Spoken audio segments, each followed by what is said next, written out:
Semua gerak-gerik Datuk TJ diperhatikan Pak Hassan dengan ekor matanya. Tiba-tiba Datuk TJ suruh mereka berdua meniarap.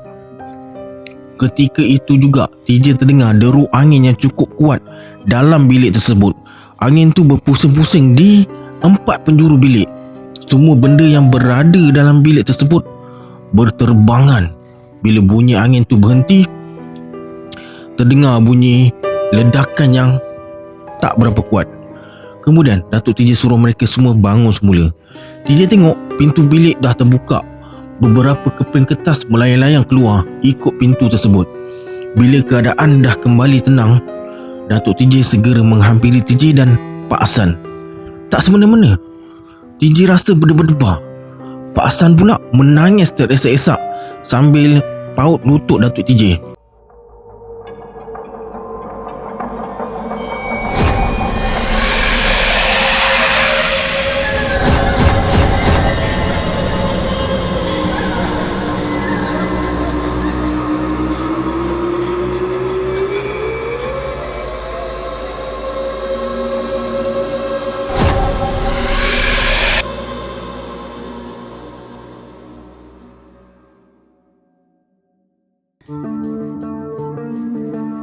Dia minum dulu. Silam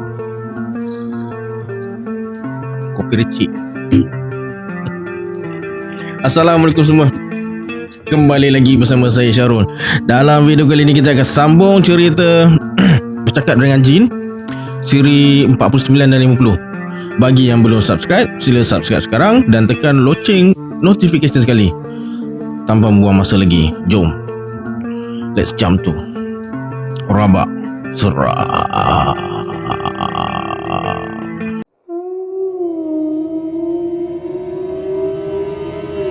Datuk TJ dah tahu segala-galanya. Kemudian dia terus bangun dan tendang pasu yang berisi pokok-pokok buluh.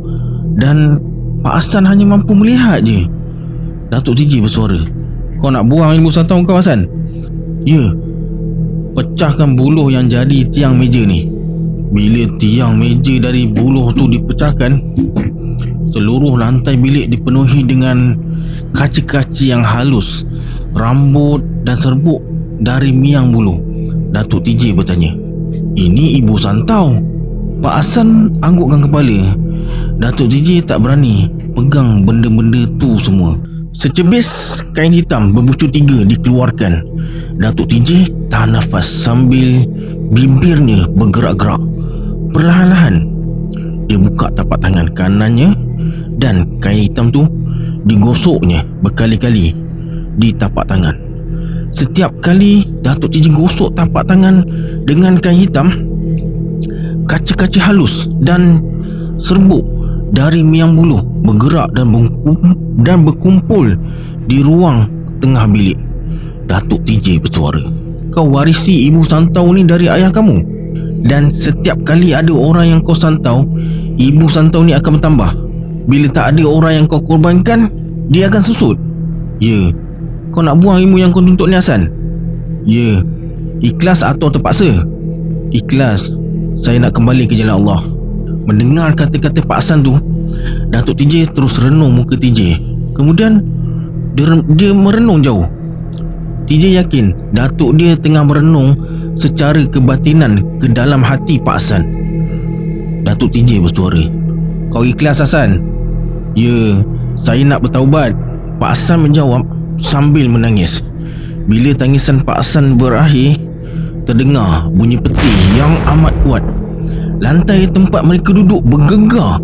Meja yang dibuat dari anyaman buluh berkecai. TJ berlari ke pintu. Bila dia buka pintu, TJ tengok suasana dekat luar tenang je, tak hujan. Pekerja-pekerja di kedai pun tak kelihatan cemas. Mereka seakan-akan tak dengar pun bunyi peti. TJ pun tutup pintu balik, berdiri dekat situ sambil renung ke arah mereka berdua. Kedua belah tapak tangan kiri mereka bercantum. Mereka bersalam dalam keadaan yang luar biasa sekali dan bangun perlahan-lahan macam orang buka bunga silat. Mereka berdiri dan bertentang mata. Datuk TJ tekan tapak tangan kirinya pada telapak tangan kiri Pak Hassan. Dengan sepenuh tenaga Pak Hassan menahan supaya dia tak jatuh. Tiba-tiba Pak Hassan mengeluh dan badannya makin merendah. Dia tak berjaya pisahkan tapak tangannya yang bagaikan bercantum dengan tapak tangan kiri Datuk TJ. Pak Hassan terduduk. Datuk TJ terus tarik tangan kirinya. Bila dah terlepas, muka Datuk TJ kelihatan berpeluh. Datuk TJ bersuara, "Sampai saat-saat begini kau masih nak uji aku, Hassan?"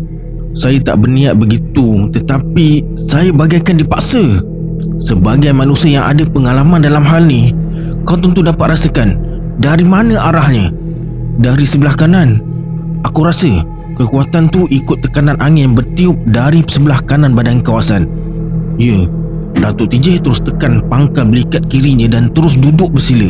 Duduk bersila bagaikan pendekar. Perlahan-lahan Datuk TJ renung dinding bilik, macam mencari sesuatu. Kemudian dia tersenyum. Apa yang dicarinya dah jumpa. TJ segera datang dan duduk di sisinya. Datuk TJ bersuara, "Aku memang dah agak ada lubang rahsia untuk angin masuk ke dalam. Kenapa kau rahsiakan dari aku, Hassan?" "Saya sebenarnya tak tahu." Datuk TJ termenung panjang. Kemudian perlahan-lahan dia pusingkan badannya, lalu berhadapan dengan dinding rumah. Datuk TJ suruh Pak Hassan rapat ke dinding ikut arah yang ditunjukkan dan suruh Pak Hassan tutup lubang tu dengan secebis kain kuning sebesar 2 jari yang dilemparkan pada Pak Hassan. Puas Pak Hassan cari lubang tu tapi tak jumpa. Kemudian Datuk TJ suruh Pak Hassan duduk dan mengesut perlahan-lahan ke arah dinding. Bila dia kata berhenti, Pak Hassan berhenti. Pak Hassan pun mula mengesut. Lebih kurang dalam jarak 1 kaki nak sampai ke dinding, Datuk TJ suruh Pak Hassan berhenti. Kemudian disuruh Pak Hassan hulurkan tangan kanannya yang pegang kain kuning ke depan. Pak Hassan buat dengan teliti dan terkejut bila dia jumpa lubang sebesar duit shilling 50 sen. Anehnya, dah bertahun-tahun Pak Hassan gunakan bilik ni, tapi dia tak tahu yang dinding ni berlubang. Datuk TJ suruh Pak Hassan sumbat lubang tu. Pak Hassan segera sumbat lubang tu dengan kain kuning. Tiba-tiba seluruh ruang bilik jadi gelap gelita beberapa saat. Bila keadaan kembali terang, Pak Hassan segera mendapatkan Datuk TJ. Pak Hassan bersuara, "Saya tahu sekarang kenapa bila saya bersandar pada dinding tersebut, saya merasakan diri saya ni cukup bertenaga dan mampu buat apa saja." Datuk TJ tersenyum dan terus bangun, melangkah ke tengah ruang bilik. Berdiri dekat situ dengan kedua belah tangannya peluk tubuh. Dia merenung tajam pada serbuk kaca, rambut dan serbuk dari miang buluh yang berkumpul dekat situ. Lama juga Datuk TJ renung benda-benda tu semua. Serbuk kaca kelihatan berkilau-kilauan. Lepas tu dia suruh Pak Hassan cari besi berlubang sepanjang 6 inci. Tanpa membuang masa lagi, Pak Hassan terus menuju ke arah peti hitam yang terletak di sudut bilik. Bila penutup peti hitam tu dibuka, kelihatan berkepul-kepul asap yang nipis naik ke udara. Pak Hassan terus keluarkan besi bulat sepanjang 6 inci dan serahkan pada Datuk TJ. Datuk TJ gunakan kain hitam sebagai pelapik tapak tangan. Datuk TJ bersuara, "Dulu kau terima guna besi ni, dan sekarang kita matikan kekuatannya dengan besi ni juga." Datuk TJ terus sumbat sesuatu ke pangkal besi bulat tu dan letak berdekatan dengan serbuk kaca, rambut dan miang buluh. Kemudian Datuk TJ berdiri dan melangkah setapak ke depan, lalu meniarap atas lantai. Perlahan-lahan dia hembus benda-benda tersebut, dan dengan perlahan-lahan benda-benda tu bergerak dan terus masuk ke dalam lubang besi sepanjang 6 inci tu. Bila selesai, Datuk TJ terus sumbat bahagian pangkal lubang besi tu dengan segumpal kain hitam. Tiba-tiba besi tu jadi merah macam besi yang dibakar. Datuk TJ biarkan besi tu dekat situ. Bila dah jadi hitam macam arang, barulah Datuk TJ ambil guna kain hitam. Kemudian Datuk TJ panggil TJ. Pak Hassan pun ikut sekali. Datuk TJ tunjukkan besi yang terbakar tu dan berkata, ini menunjukkan betapa bisanya Ibu Santau. Tempat habuk-habuk tu berkumpul jadi macam arang. Menurut Datuk TJ, serbuk santau ni bila dah masuk dalam tubuh manusia, semua saluran darah jadi rosak. Tanpa membuang masa, Datuk TJ terus masukkan besi tu ke dalam buluh kuning yang panjangnya kira-kira 1 kaki dan balut buluh kuning tu dengan kain hitam. Kemudian letakkan buluh kuning yang berbalut tu atas peti hitam tadi. Datuk TJ bersuara, aku harap semuanya dah selesai. Segala petua dan langkah aku dah buat sebaik-baiknya. Kalau ada ujian dari syaitan, kita hadap bersama-sama. Datuk TJ terus melangkah ke pintu dan buka pintu seluas-luasnya. Dia berdiri dekat situ merenung ke langit. Kemudian dia tutup balik pintu tu. Semua gerak-gerik Datuk TJ diperhatikan Pak Hassan dengan ekor matanya. Tiba-tiba Datuk TJ suruh mereka berdua meniarap. Ketika itu juga TJ terdengar deru angin yang cukup kuat dalam bilik tersebut. Angin tu berpusing-pusing di 4 penjuru bilik. Semua benda yang berada dalam bilik tersebut berterbangan. Bila bunyi angin tu berhenti, terdengar bunyi ledakan yang tak berapa kuat. Kemudian Datuk TJ suruh mereka semua bangun semula. TJ tengok pintu bilik dah terbuka.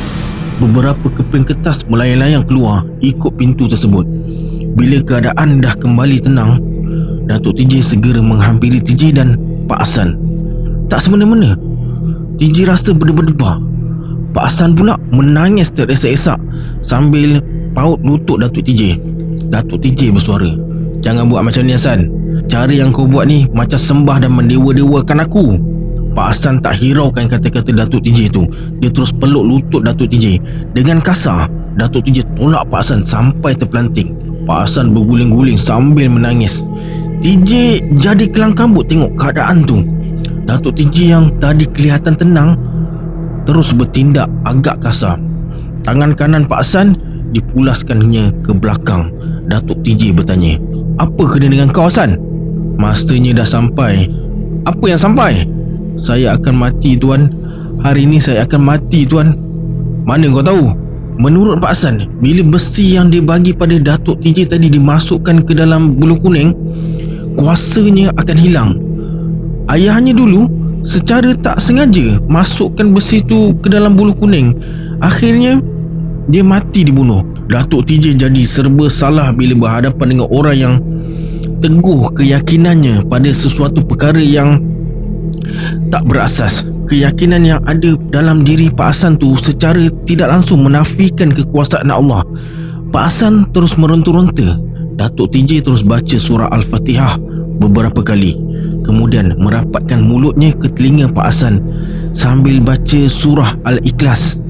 Sebaik saja selesai membaca, Pak Hassan terus terdiam, tak menangis dan meronta-ronta lagi. Kemudian Datuk TJ terus bagi tahu Pak Hassan bahawa ajal maut seseorang terletak pada Allah.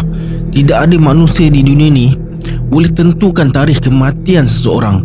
Walaupun orang tu pandai melangit, kaya dengan ilmu batin, kaya dengan 1000 petua dan langkah, dan kematian ayah Pak Hassan itu terjadi secara kebetulan. Kalau ayahnya tak masukkan besi itu ke dalam buluh kuning, dia akan tetap mati juga, sebab ajalnya dah sampai. Kemudian Datuk TJ lepaskan tangan Pak Hassan dan termenung sekejap. Menurut Datuk TJ lagi, memang dah jadi tabiat orang-orang Melayu yang amalkan ilmu dunia. Perkara yang berlaku secara kebetulan tu dianggap sebagai perkara yang benar. Mereka dah lupa kebesaran Allah. Akal fikiran yang diberikan oleh Allah pada mereka tidak dimanfaatkan dengan sebaik-baiknya. Di sinilah syaitan memesongkan itikad kita sebagai orang Islam. Pak Hassan terdiam dan sandarkan badannya ke dinding sambil melihat pokok-pokok buluh di dalam biliknya yang dah lintang pukang kedudukannya. Daun buluh pun dah kelihatan layu. Datuk TJ segera bangun dan ambil buluh kuning yang terletak atas peti hitam tadi. Buluh kuning tu diletakkan di celah ketiak kirinya. Datuk TJ bersuara, mari kita selesaikan kerja ni Hassan. Ke mana lagi tuan? Jangan panggil aku tuan, panggil nama atau kawan je. Ke mana kita nak pergi? Ke hutan, cari kolam tinggal untuk buang buluh ni. Tanpa membuang masa lagi, mereka keluar dari bilik khas Pak Hassan yang terletak di bahagian belakang kedainya. TJ bertanya, "Ke mana kita nak pergi tu?" "Ke bukit sana." Datuk TJ tunjuk ke arah sebuah bukit yang letaknya cukup jauh. TJ dah mula terbayang kesusahan yang akan dialami untuk sampai ke tempat tersebut. Dia terbayangkan pacat, binatang-binatang buas dan akar-akar kayu. Nak je TJ cadangkan supaya batalkan hasrat datuk dia tu, tapi dia tak berani. Mereka pun mulakan perjalanan. Lebih kurang setengah batu berjalan di tepi jalan raya menuju ke arah Tanjung Malim. Sampailah mereka di satu selekor berdekatan dengan sebuah bukit kecil. Datuk TJ suruh mereka berhenti dan berkata, "Kita masuk ikut sini. Awak tahu jalannya?" "Ikut saja cakap saya." Mereka terus masuk ke dalam hutan kecil. Lebih kurang 20 minit berjalan, dah tak kedengaran bunyi kenderaan lagi. Kiri kanan dipenuhi dengan pokok-pokok besar yang tinggi. Cuaca agak lembap. Sinar matahari tak dapat menembusi kawasan yang mereka lalui sebab terlindung oleh pokok-pokok besar.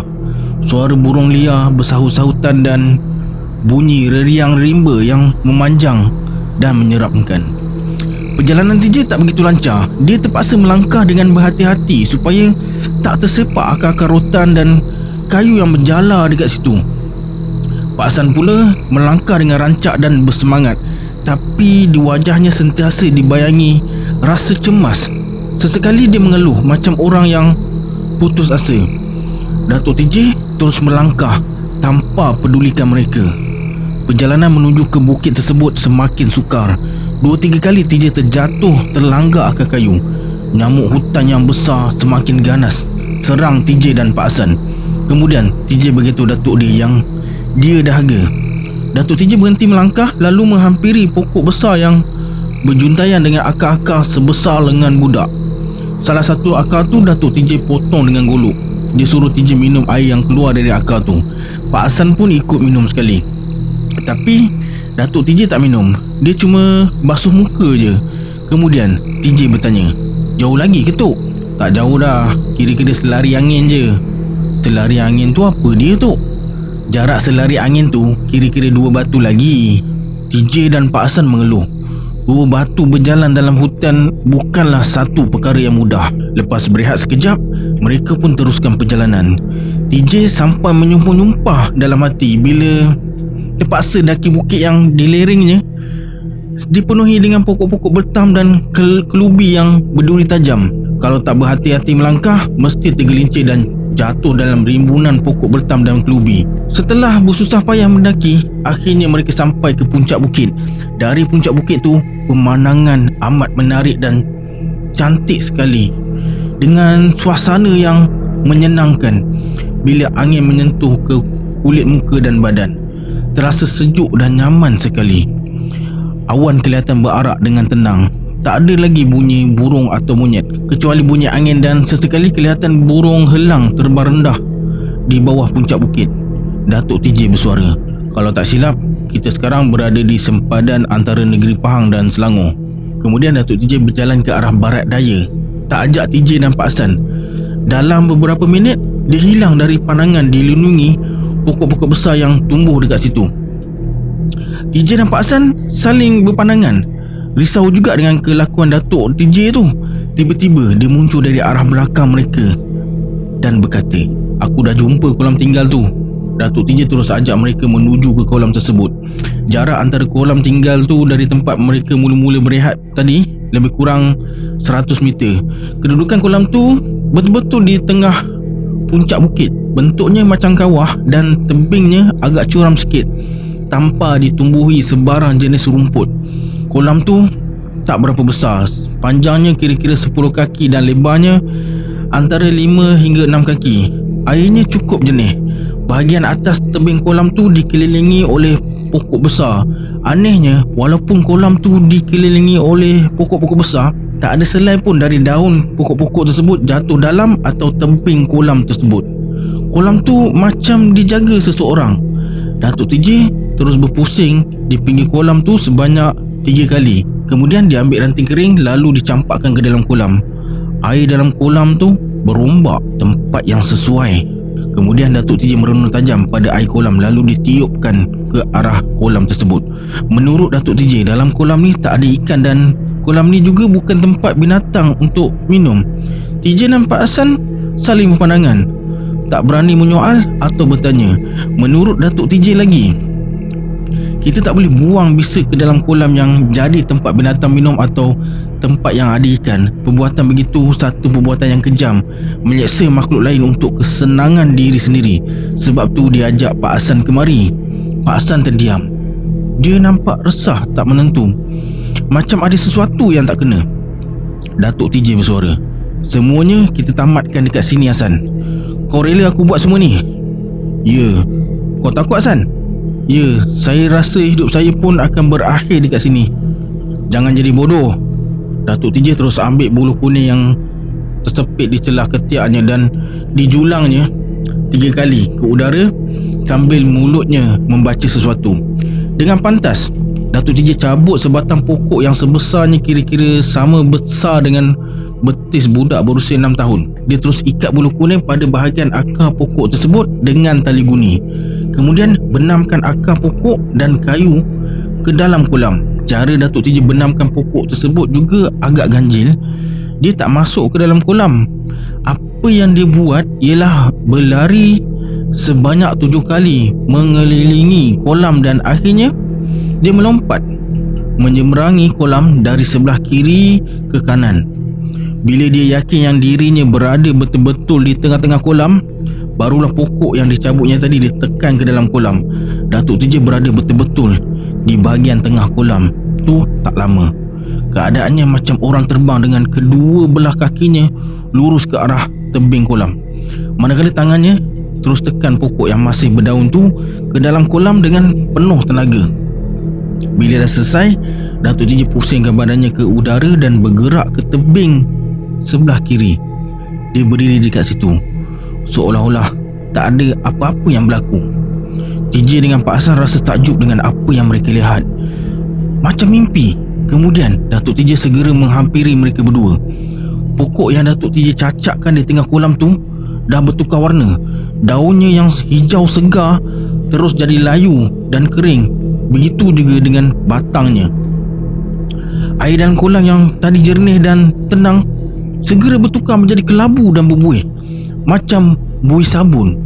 Buih-buih itu pula mengeluarkan asap di permukaan kolam. Bila asap tu hilang, Datuk TJ suruh TJ cari pucuk, betam dan kelubi.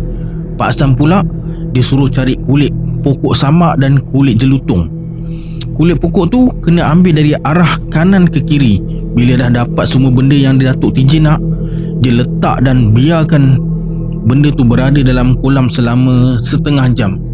Bila tempohnya dah cukup, air kolam kembali jernih dan pokok yang Datuk TJ benamkan tadi di tengah kolam jadi segar semula. Wow. Menurut Datuk TJ, ibu santo yang Pak Hassan simpan ni akan kekal selama 10 keturunan dalam keluarga dia. Bila dah buang, ibu santo tak akan cari sesiapa untuk jadi tuannya. Pak Hassan tarik nafas panjang dan terus peluk Datuk TJ. Datuk TJ terus menepuk-nepuk bahunya. Pak Hassan bersuara, "Saya terlepas dari kuasa syaitan. Saya harap keturunan saya yang akan datang tak akan jadi pembunuh akibat mewarisi ilmu santau yang tak pernah saya minta." Datuk TJ terus menasihatkan Pak Hassan supaya bertenang. Bila keadaan sudah tenang, Datuk TJ ambil pucuk bertam, kelubi dan kulit pokok samak serta kulit pokok jelutung. Datuk TJ berkata, "Dengan izin Allah yang Maha Besar, kerja aku berjaya." Dia terus baca Al-Fatihah dan doa kesyukuran.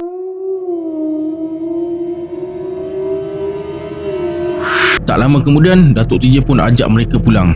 Datuk TJ berpesan, kalau sesiapa di antara kamu masuk ke dalam hutan dan berjumpa dengan pokok yang tumbuh dalam kolam, hati-hatilah kalau nak guna air dari kolam tersebut. Sebab orang tua-tua dulu yang kaya dengan ilmu dunianya buang saka ilmu dunia dengan tiga cara. Terutamanya kalau ilmu yang dituntutnya bercanggah dengan ajaran Islam atau ilmu yang dituntutnya akan jadi ilmu keturunan. Kemudian Datuk TJ terus melangkah mencari arah jalan pulang. Dia pilih jalan pulang ikut sebelah kanan bukit, tak ikut jalan yang digunakan tadi. Apa tujuannya? TJ pun tak tahu. Mungkin ada muslihatnya. Waktu Zuhur dah dekat dan TJ dapat agak. Datuk dia nak cari jalan pintas supaya cepat sampai ke rumah. Dia nak sampai ke rumah sebelum waktu Zuhur berakhir. Akhirnya mereka sampai di kaki bukit. Perjalanan seterusnya tidaklah berapa sukar. Bunyi kenderaan mula kedengaran sayup-sayup je. Langkah terus rancak. Tiba-tiba Datuk TJ suruh TJ dan Pak Hassan sembunyi sebalik pokok besar. Wajah Datuk TJ kelihatan cemas sikit. Kemudian dia berdiri di kawasan yang agak lapang dan letakkan tangannya di telinga, macam mendengar sesuatu. Dia melangkah 2 tapak ke arah kanan, berhenti dekat situ sambil merenung daun pokok yang bergoyang-goyang di rempuh angin. Datuk TJ bersuara, "Silakan kalau masih sangsi." TJ tak tahu Datuk dia cakap dengan siapa. Pak Hassan mula risau. TJ cuma tersenyum tapi matanya tetap tertumpu ke arah Datuk dia. Datuk TJ bersuara lagi, "Silakan." "Ya, aku datang dan bertemu lagi dengan kau." TJ terkejut. Rupa-rupanya Mahyudin. Terus dia pintas dan berdiri dekat depan Datuk TJ sambil peluk tubuh. Segerak-gerinya cukup pantas. Sinar matanya cukup garang. Pertemuan mereka kali ini bukanlah pertemuan seorang sahabat dengan sahabat, tapi pertemuan antara 2 orang musuh yang dah lama berdendam. Datuk TJ kelihatan tenang, walaupun Mahyudin bersikap agak kasar untuk naikkan rasa marah dan geram Datuk TJ. Semuanya tak mendatangkan kesan. Datuk TJ tetap berlembut dan sabar.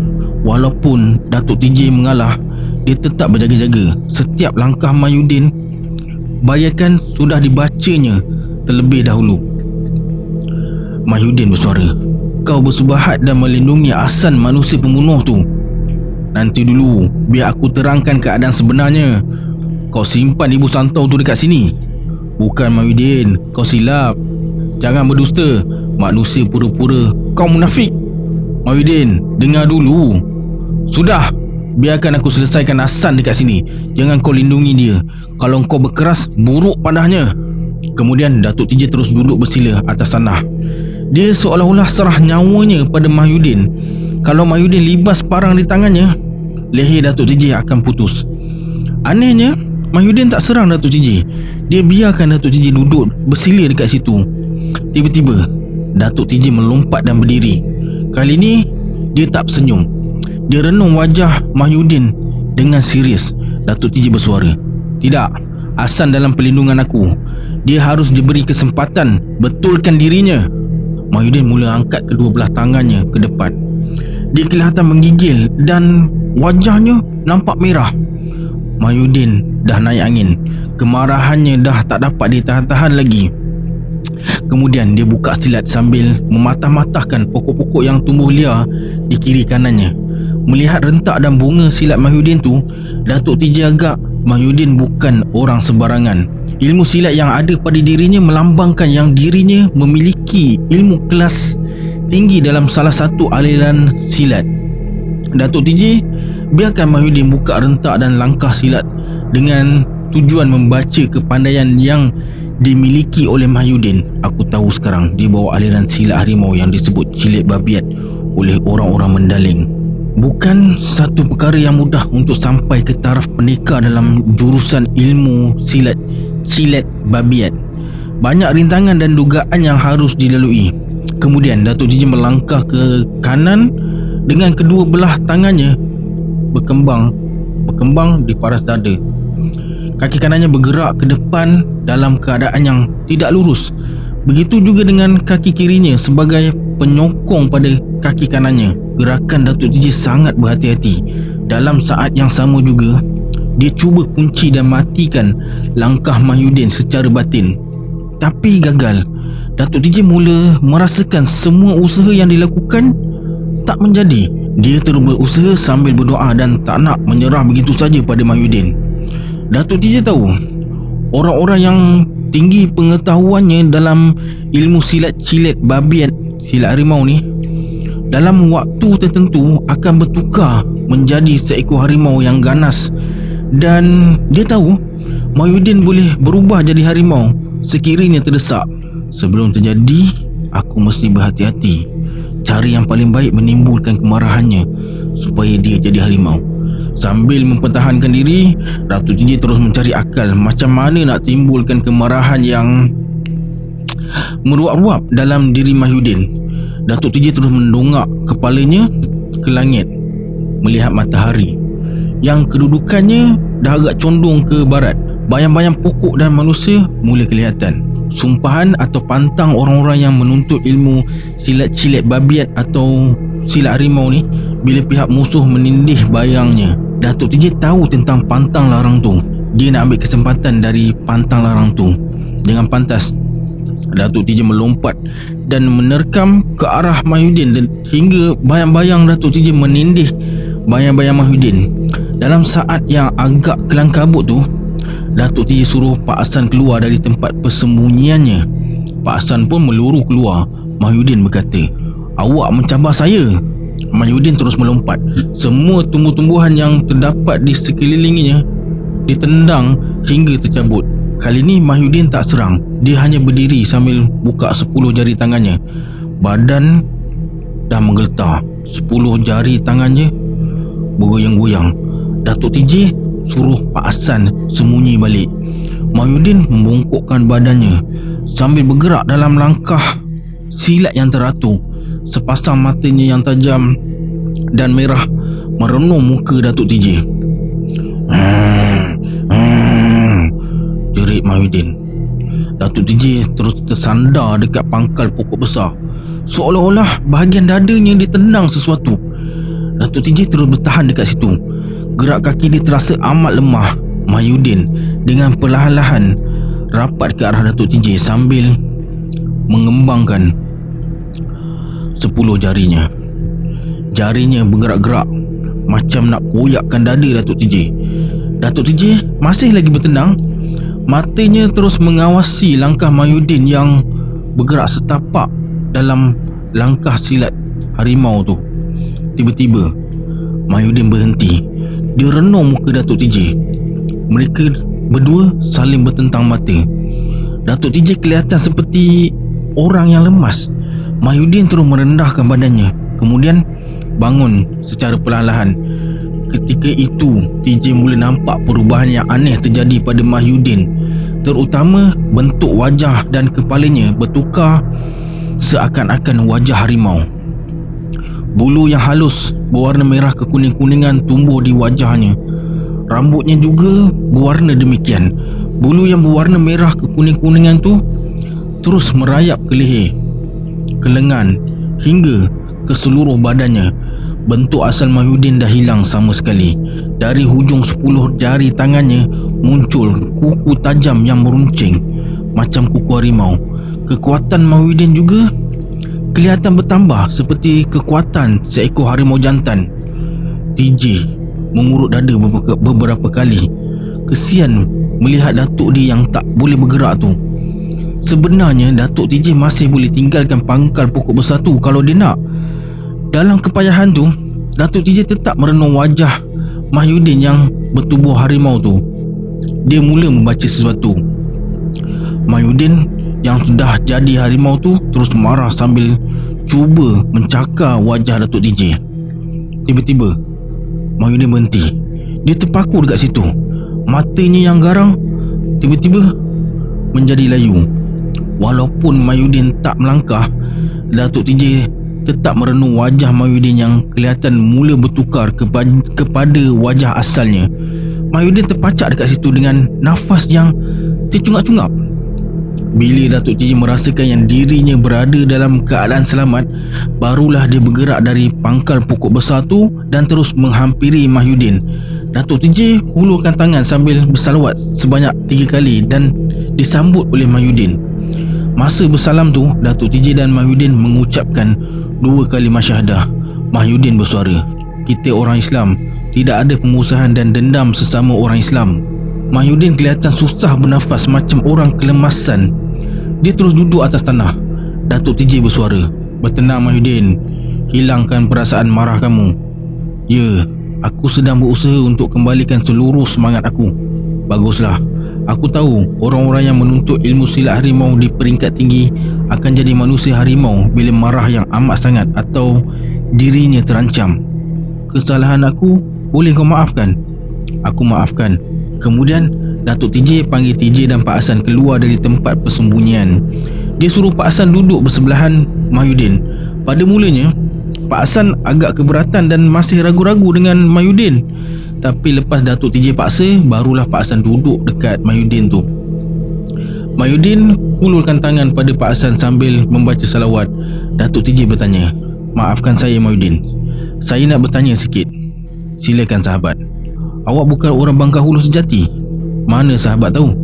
Biasanya ilmu silat cilet babiat diamalkan orang-orang dari daerah Mendaling, Sumatera." Menurut Mahyudin, dia dilahir dan dibesarkan di kampung Kuta Bargot, kemudian merantau ke Bangkahulu. Dekat tempat asal dia, pelihara dan menunggang harimau bukanlah satu hal yang aneh. Dah jadi perkara biasa. Orang-orang Mendaling sebut harimau sebagai Na Betangi, yang bermaksud yang kuat perkasa. Datuk TJ bersuara, "Walaupun harimau dimuliakan, tapi martabat harimau jauh lebih rendah dibandingkan dengan martabat manusia. Harimau tak kuat menentang muka manusia. Sebab tu harimau serang manusia dari belakang. Sahabat tahu kunci dan kelemahan ilmu silat saya. Sebab tu sahabat menentang muka saya ketika berlawan. Saya yakin sahabat mempunyai pengetahuan yang luas tentang asal-usul harimau. Sahabat orang Mendaling. Saya berasal dari Jambi. Mungkin datuk nenek saya berasal dari tempat yang sama dengan awak." Kemudian Datuk TJ ajak mereka pulang ke rumah. Mereka pun mula melangkah tinggalkan kawasan tersebut. Dalam perjalanan, Mahyudin terus bercerita tentang manusia dan harimau. Menurutnya, orang-orang yang pelihara harimau atau manusia harimau dianggap sebagai manusia yang berilmu tinggi. Biasanya tak banyak cakap dan selalu merendah diri. Untuk pelihara harimau atau jadi manusia harimau, seseorang tu mestilah bertapa selama berbulan-bulan di dalam hutan. Setelah bertapa berbulan-bulan dan berjaya mengatasi segala cubaan dan dugaan, seekor harimau akan mendekati si petapa dan menyerahkan dirinya. Harimau tu terus ditunggangnya sampai ke kampung. Datuk TJ hanya mendengar sambil melangkah dengan tenang. Tiba-tiba TJ bersuara, "Susah tak pelihara harimau?" Menurut Mahyudin lagi, pelihara harimau berbeza dengan kambing atau kerbau. Pelihara harimau secara sembunyi-sembunyi. Harimau yang dipelihara hidup bebas dalam hutan. Bila kita perlukan, panggil je, pasti dia datang.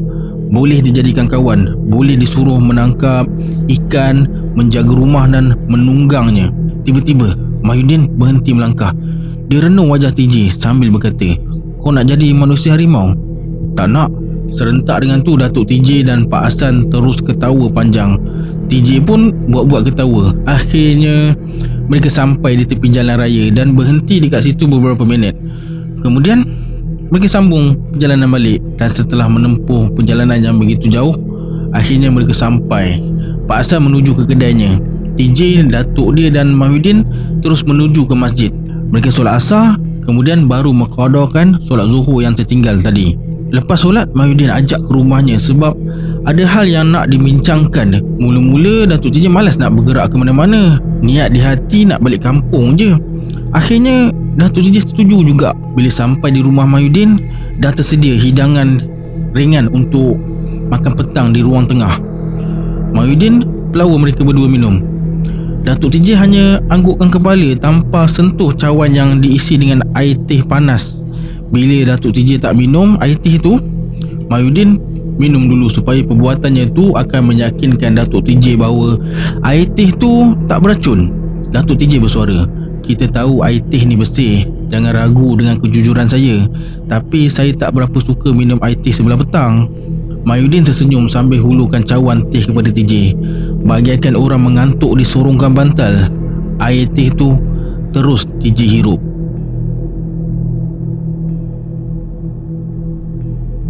Alright, kita nantikan sambungannya dalam episod akan datang.